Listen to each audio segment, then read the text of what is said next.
চাইনি, শুধু তোমাকে আমার জিজ্ঞাসা ছিল ফাল্গুনী। ঊর্ধ্বচারী মৎস্যের ছায়ালীন চোখের থেকেও দুর্লক্ষ কি দুর্যোধনের বুক? বলো সত্য করে, প্রেম নয়, শুধু পৌরসের আস্ফালনই ছিল পাঞ্চালী বিজয়ের পটভূমি। কিন্তু মিথ্যা প্রশ্ন।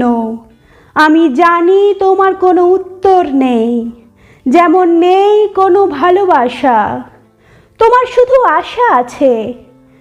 কৈশোর থেকে তুমি জেনে এসেছ বীরভোগ্যা পৃথিবী আর রূপমুগ্ধা নারী। জেনেছ একদিন ধার্তরাষ্ট্রের হাত থেকে ছিনিয়ে নিতে হবে কৌরব উত্তরাধিকার। জেনে এসেছ যেখানে যা কিছু সর্বোত্তম সেখানেই পৌঁছাতে হবে তোমাকে। শুধু এই কুমারী লক্ষ্যের দিকেই তোমার দৃষ্টি ধনঞ্জয়। তাই অনায়াসে তুমি সরে যাও এক নারী থেকে